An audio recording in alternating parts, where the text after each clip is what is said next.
format aujourd'hui avec Isabelle Eberlin, la présidente de Épices. Isabelle, nous sommes aujourd'hui à la fonderie et 2 fois par semaine, ici, ça travaille. C'est ce qu'on est en train de découvrir. Rappelez-nous ce qu'est l'association Épices. Alors l'association Épices œuvre en faveur de l'éducation au goût, de l'insertion, de la formation des jeunes et de personnes en reconversion professionnelle. Ici, à la fonderie UHA, nous faisons les repas pour les étudiants et en même temps, nous faisons de la formation pour des personnes en reconversion professionnelle. Voilà, en période de Covid, en période de confinement, on sait combien les étudiants ont souffert.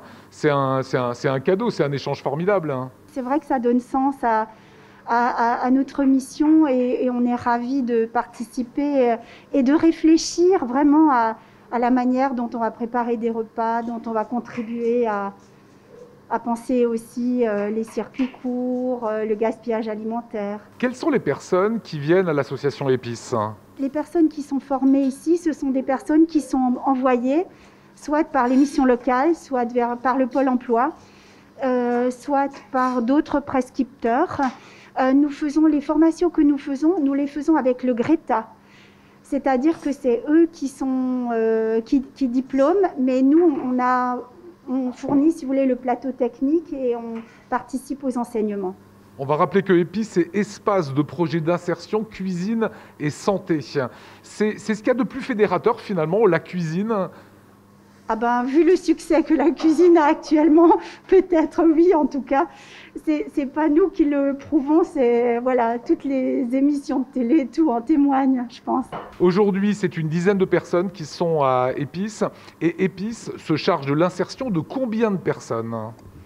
Alors, l'année dernière, on a formé une trentaine de personnes en cuisine, soit sur la validation de projets professionnels, soit sur de la qualification. Et pour les jeunes, c'est bien plus sur l'insertion des jeunes décrocheurs ou absentéistes dans les collèges. On est sur un nombre beaucoup plus important de jeunes. Donc on se forme par exemple ici, les gens ici seront à même de travailler après dans les métiers de la cuisine ? Ils font un CAP de cuisine. Aujourd'hui, vous n'avez pas les personnes qui sont en formation, ils sont en cours en théorie. Mais effectivement, on forme au CAP et au CQP de cuisine, donc des titres de branche ou des titres de l'éducation nationale. Alors il y a la formation, il y a l'insertion, il y a l'éducation au goût et il y a une valeur auquel vous êtes très attaché aussi, c'est la parentalité. Oui, depuis toujours.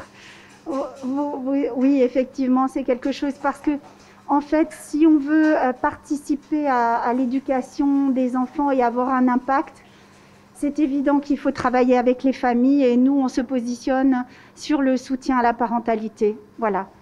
Et on a aussi un très très beau projet de défi du goût et on trouve un site en ligne qu'on développe sur tout le Grand Est et qui implique aussi les familles.